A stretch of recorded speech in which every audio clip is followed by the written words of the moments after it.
नमस्कार दर्शकों, बात आज की चैनल में आपका स्वागत है। मैं हूं निपुण भार्गव और पेश है आज की सच्ची बात पक्की बात।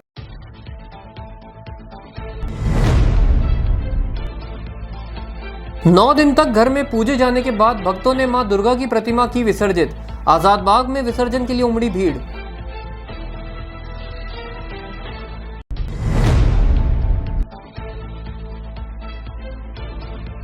आरएसएस के स्वयंसेवकों ने शहर में किया पथ संचलन। जगह जगह हुआ पुष्प वर्षा से स्वागत।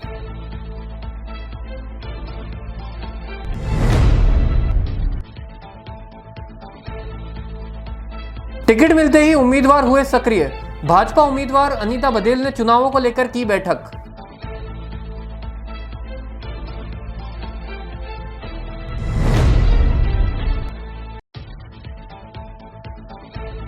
अजमेर पुलिस ने चेकिंग के दौरान जब्त किए 19 लाख रुपए। कोतवाली थाना पुलिस ने 2 व्यापारियों से किए पैसे बरामद।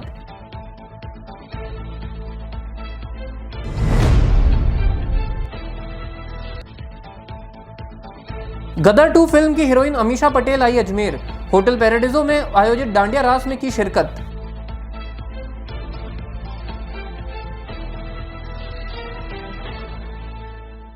अजमेर शहर में प्लॉट, मकान, फ्लैट, दुकान आदि खरीदने, बेचने व किराए हेतु आज ही प्ले स्टोर से डाउनलोड करें Varsha real estate app. Varsha real estate, a unit of Varsha group, lets you live better.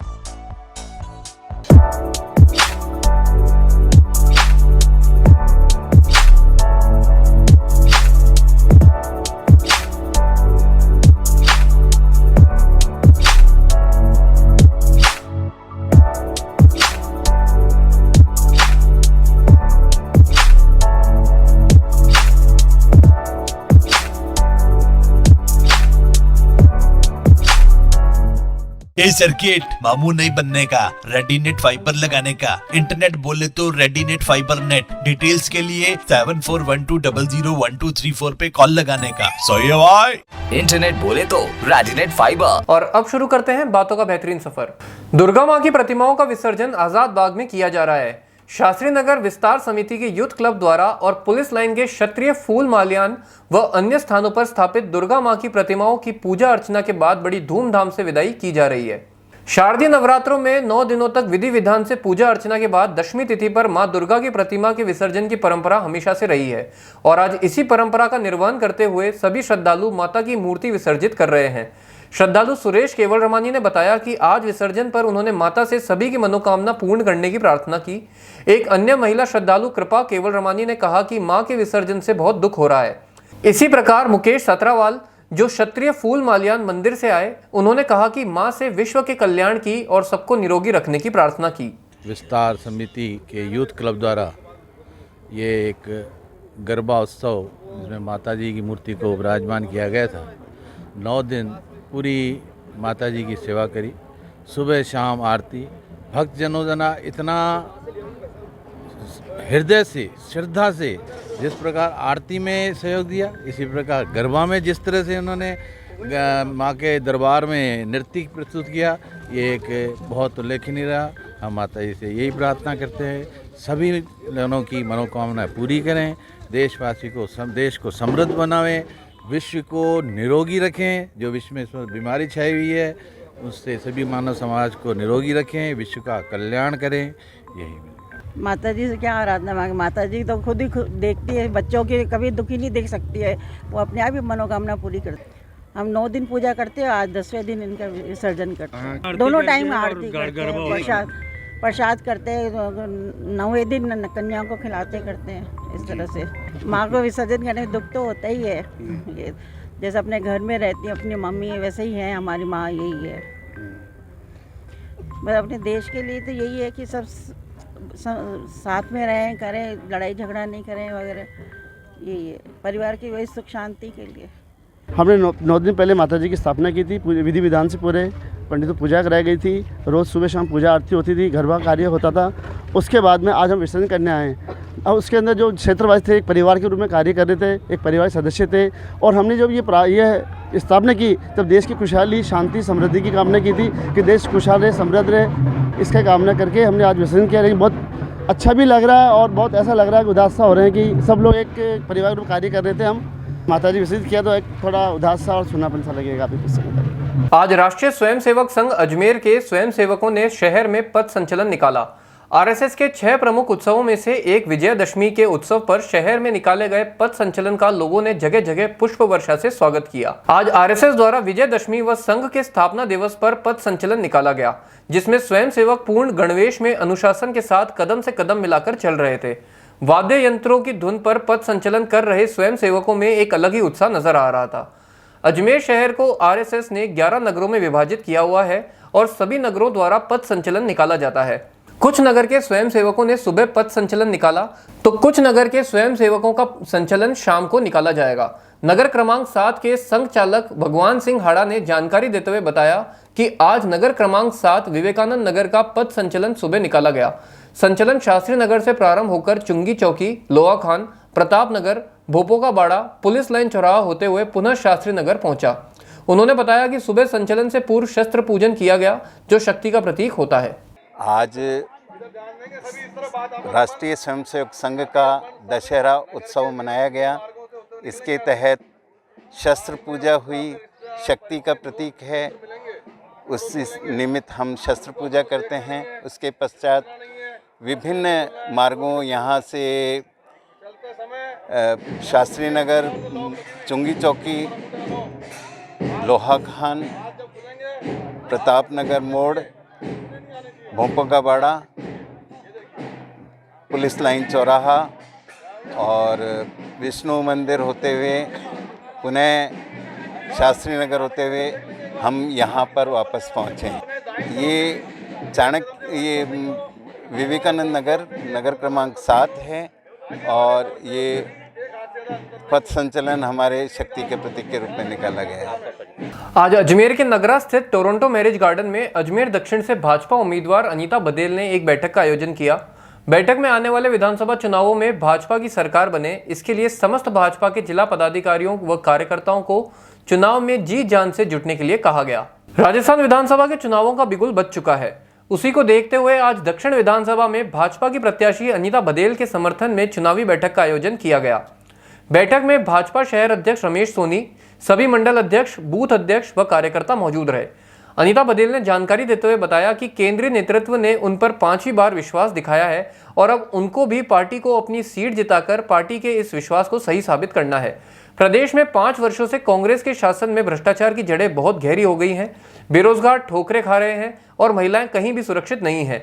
बलात्कार की घटनाएं चरम सीमा पर पहुंच चुकी हैं और अपराधी बेखौफ होकर अपराध कर रहे हैं।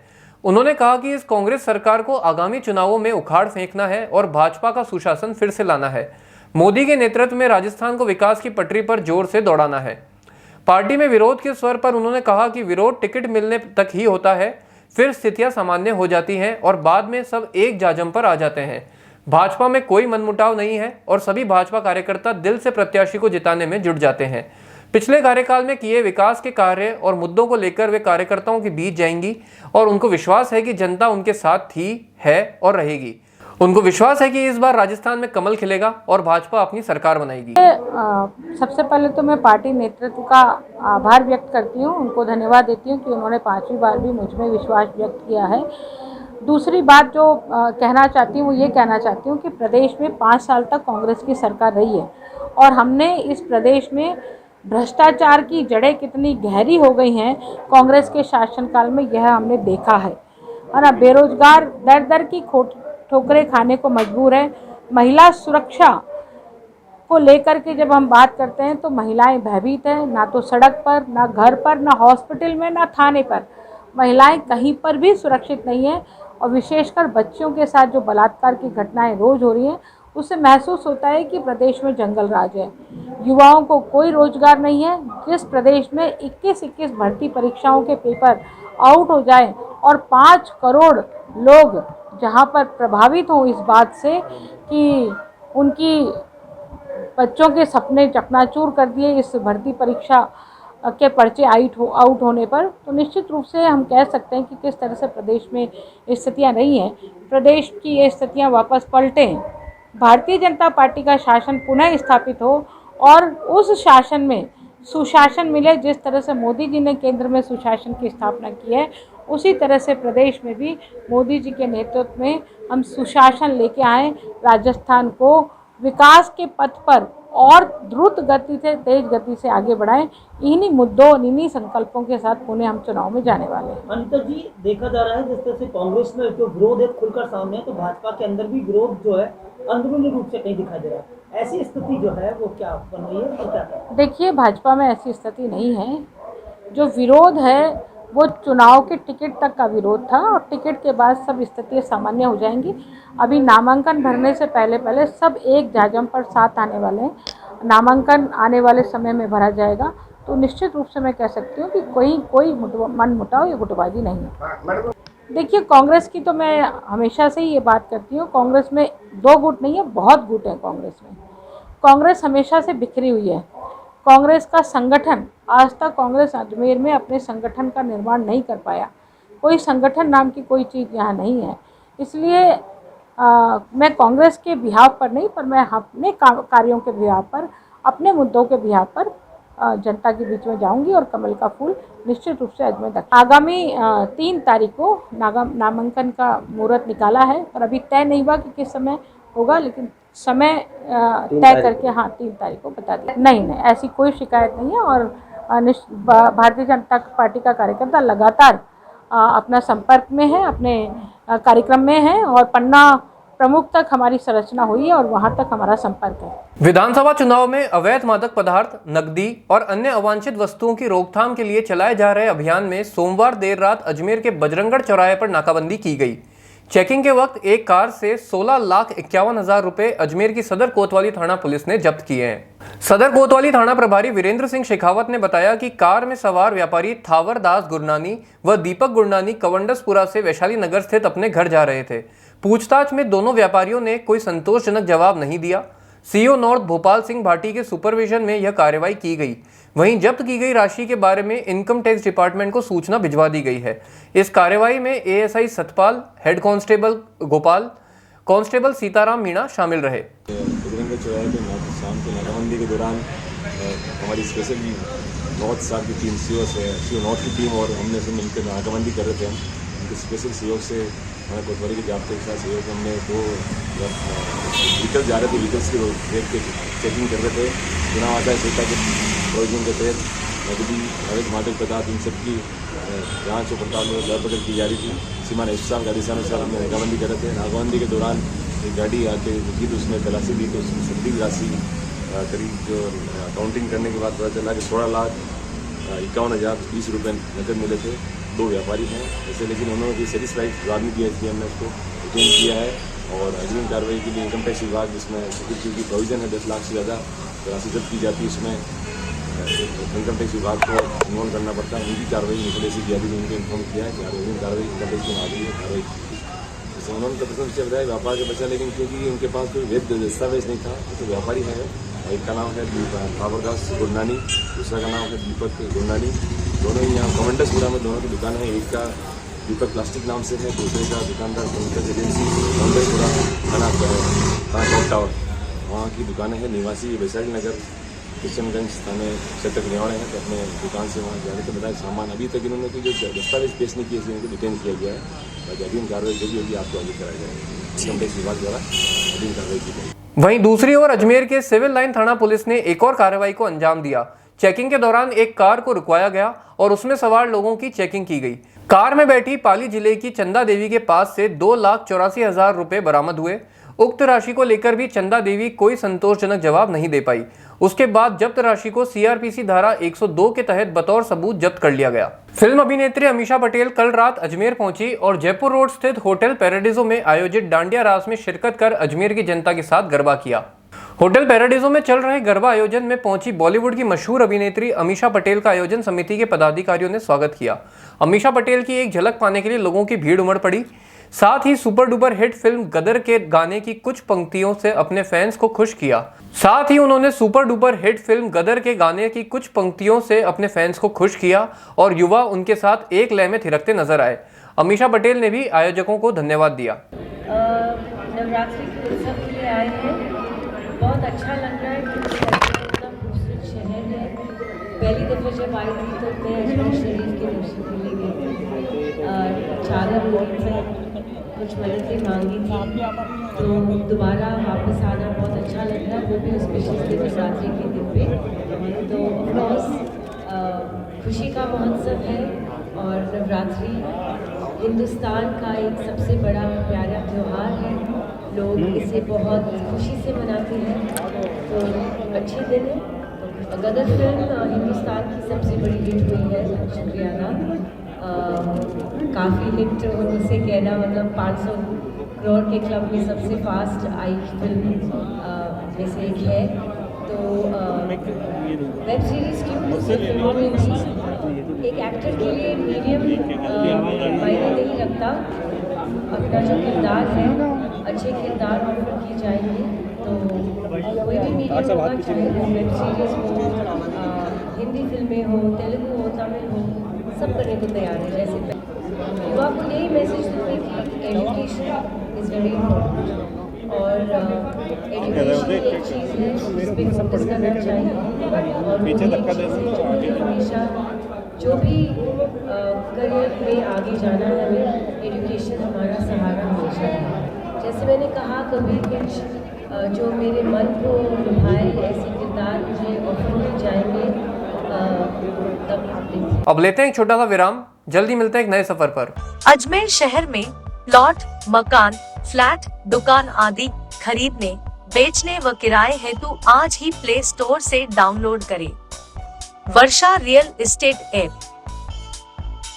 वर्षा real estate, a unit of Varsha group, lets you live better.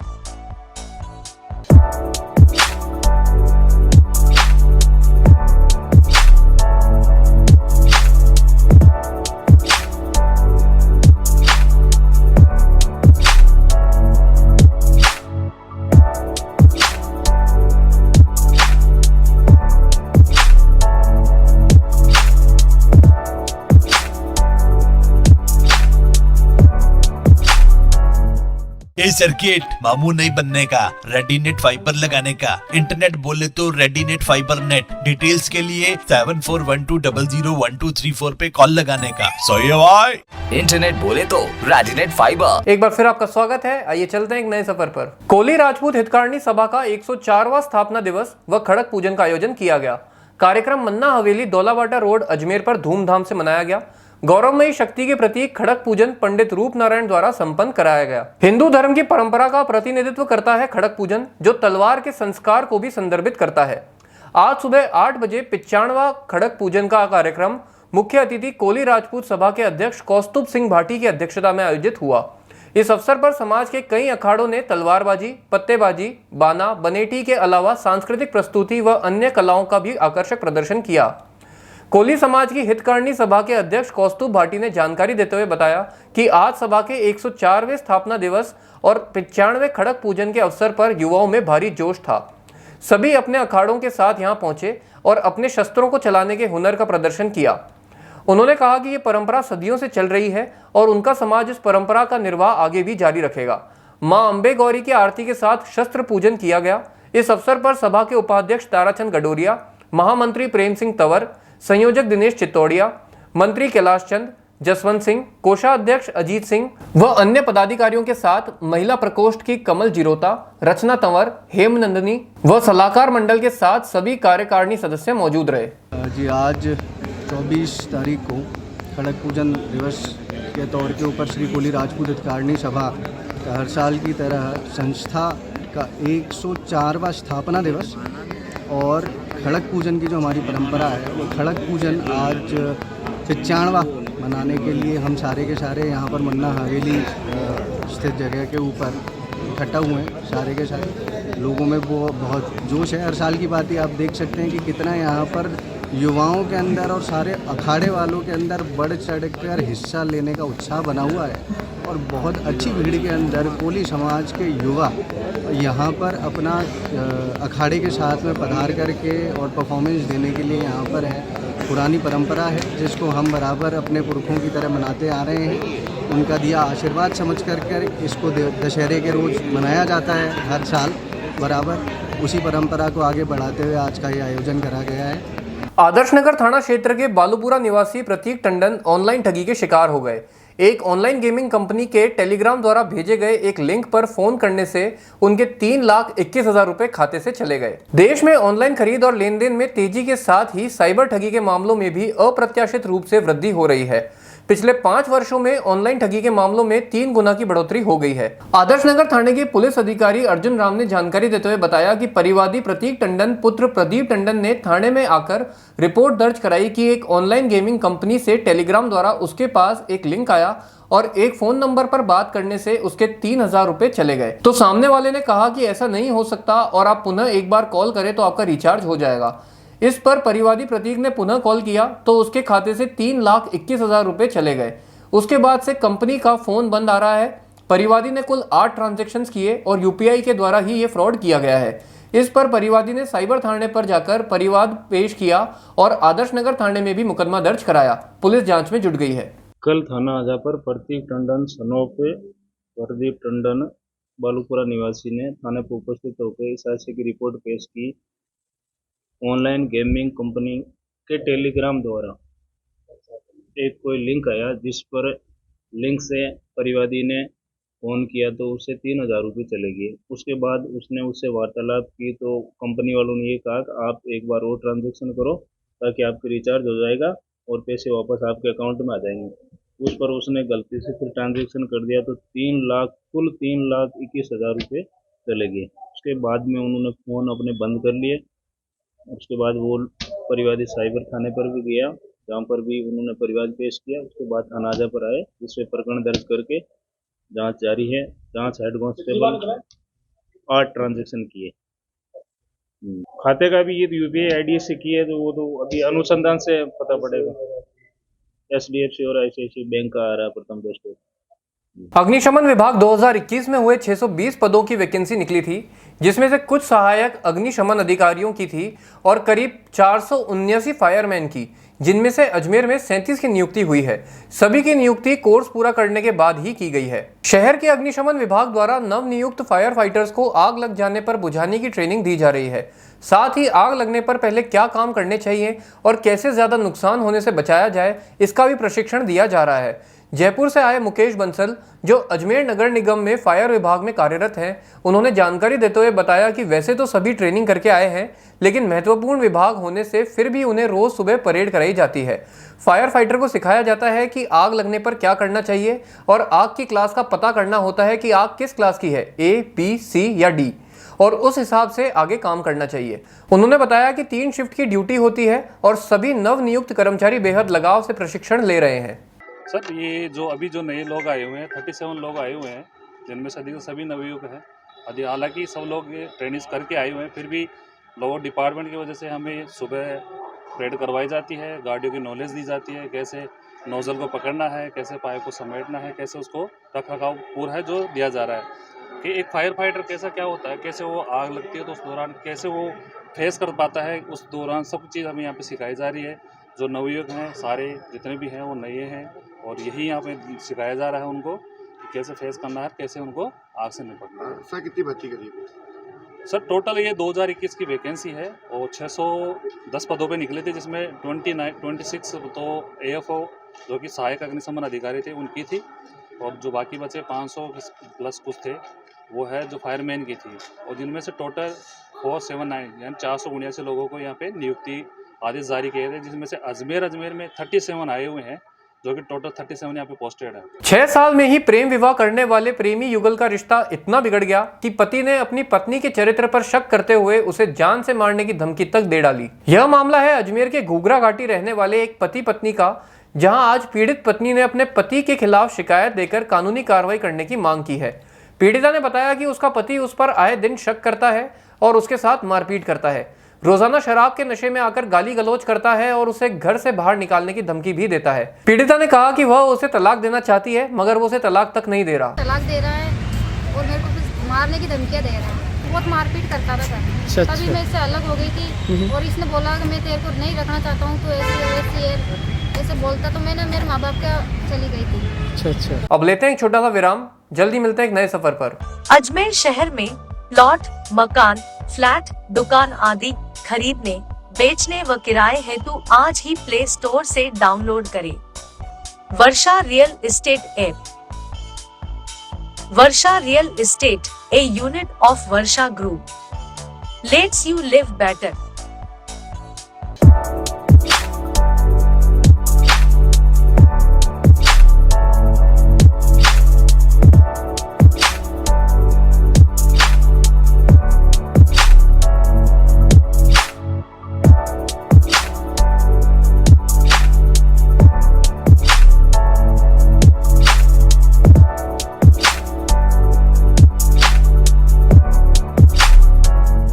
ए सर्किट मामू नहीं बनने का, रेडीनेट फाइबर लगाने का, इंटरनेट बोले तो रेडीनेट फाइबर नेट। डिटेल्स के लिए 7412001234 पे कॉल लगाने का। सही है भाई।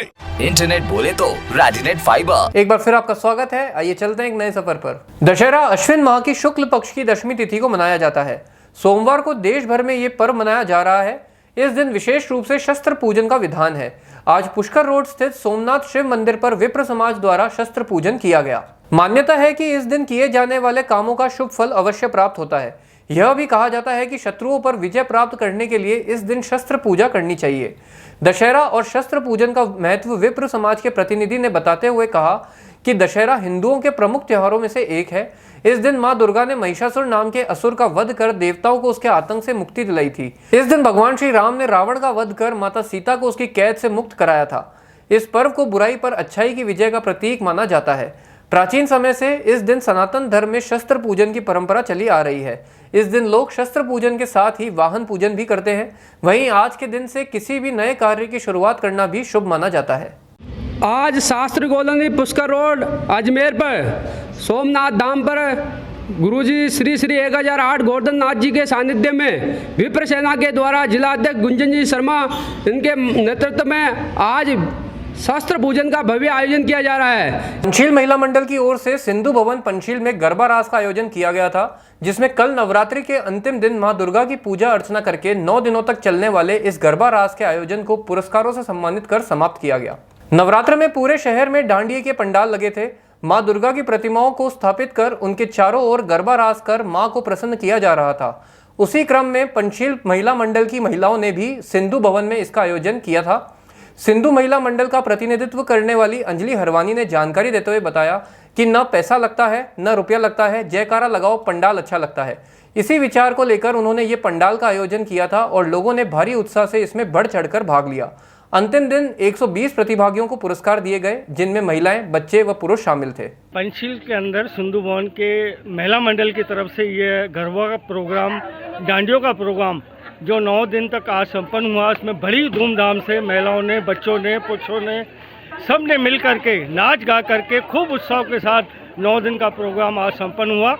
इसके अंदर बच्चों को करीबन 120 बच्चों को भी पुरस्कृत किया गया, इनाम दिया गया, महिलाओं को भी इनाम दिया गया, सभी बहनों को भी इनाम दिया गया और सबको इसमें बढ़ चढ़ करके, सब पूरे कॉलोनी के अंदर बढ़ चढ़ करके सभी समाज के मिल करके इसमें बड़ी धूमधाम से गरबों का प्रोग्राम आज संपन्न हुआ और मैं इसको तहे दिल से सबको धन्यवाद देना चाहता हूँ। जैसा कि आप सबको पता है, ये पूरा माहौल नवरात्रा के पहले दिन से आज नवमी के 9 दिन तक इसी जोश के साथ लगा रहा और शायद ये इस बात को सत्य भी सिद्ध करता है कि न पैसा लगता है न रुपया लगता है, जयकारा लगाते जाओ, इसी से पंडाल अच्छा लगता है। इसी उम्मीद के साथ अगले साल फिर मिलने के वादे के साथ महिला मंडल की तरफ से, पंचशील सिंधु भवन की तरफ से आप सभी को हैप्पी नवरात्रि। प्रमुख हिंदू त्योहारों में से एक शारदीय नवरात्रि को लेकर पूरे 9 दिनों तक अजमेर के कचहरी रोड स्थित बंगाली धर्मशाला में विभिन्न आयोजन किए गए और सिंदूर खेला कार्यक्रम के साथ आयोजन की समाप्ति की गई। नवरात्र के 9 दिन देवी मां की आराधना और उपवास रखा जाता है।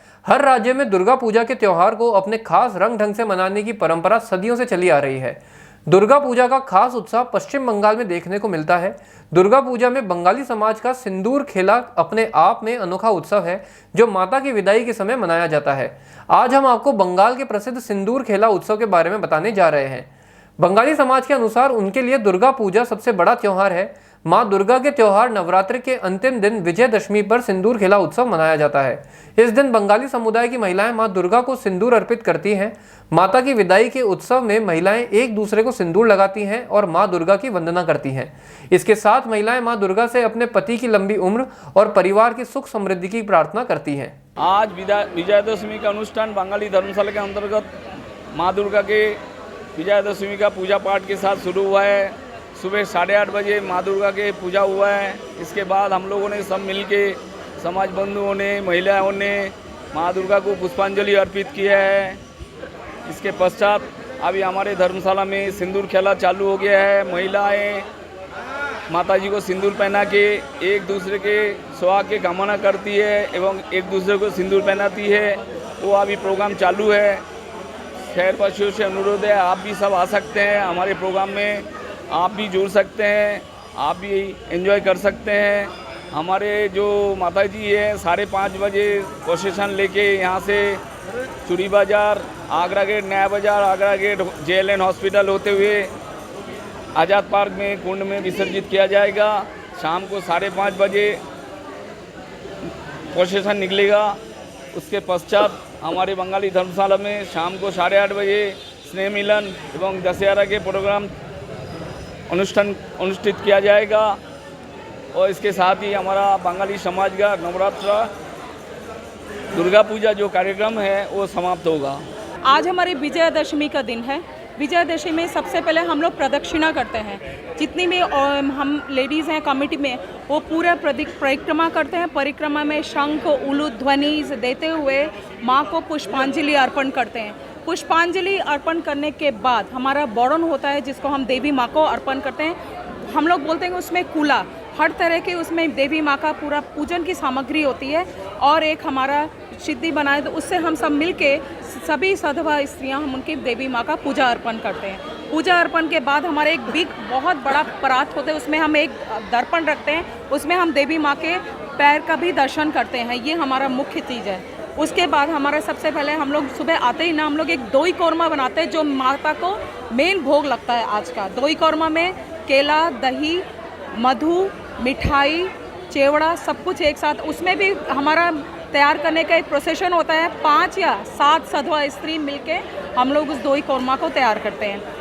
वही भोग आज का मेन अर्पण होता है, वो हमारी माता को चढ़ाया जाता है। आज तोपदड़ा स्कूल भवन में राजस्थान शिक्षक संघ राष्ट्रीय के जिला चुनाव निर्विरोध संपन्न हुए, जिसमें संघ के प्रदेश महामंत्री महेंद्र लखारा और अन्य पदाधिकारी उपस्थित रहे। राजस्थान में चुनावों का दौर चल रहा है। विधानसभा के चुनावों की घोषणा के साथ ही दूसरे विभागों व संगठनों ने भी चुनाव शुरू कर दिए हैं।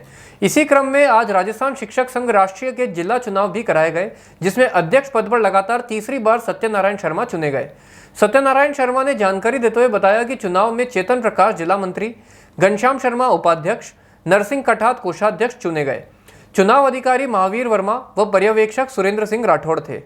आज राजस्थान शिक्षक संघ राष्ट्रीय के जिला चुनाव यहाँ निर्विरोध संपन्न हुए हैं, जो तोपदड़ा स्कूल में संपन्न हुए हैं, जिसमें आज जिला कार्यकारिणी का चुनाव किया गया है, जिसमें निर्विरोध मैं स्वयं सत्यनारायण शर्मा जिला अध्यक्ष पुनः तीसरी बार चुना गया हूँ और साथ में ही मेरे जिला मंत्री श्री चेतन प्रकाश जिंदागढ़ चुने गए हैं। सभाध्यक्ष हमारे श्री भगवान सिंह जी गौड़ चुने गए हैं। कोषाध्यक्ष नसीर जी काटात, वरिष्ठ उपाध्यक्ष घनश्याम जी शर्मा सहित सभी कार्यकारिणी का निर्विरोध चुनाव हुआ है, जिसमें हमारे चुनाव अधिकारी महावीर जी वर्मा, पर्यवेक्षक सुरेंद्र सिंह राठौड़ मौजूद रहे। महामंत्री प्रदेश महामंत्री महेंद्र जी लखारा भी मौजूद रहे। प्रदेश कोषाध्यक्ष कैलाश जी कछावा, दीपेंद्र सिंह जी राठौड़, प्रदेश सचिव भंवर सिंह जी राठौड़ सहित सभी मौजूद रहे हैं और आज यहाँ चुनाव निर्विरोध संपन्न हुए हैं। आज बस इतना ही। कल फिर होगी आपसे मुलाकात। तब तक के लिए आज्ञा दीजिए। नमस्कार।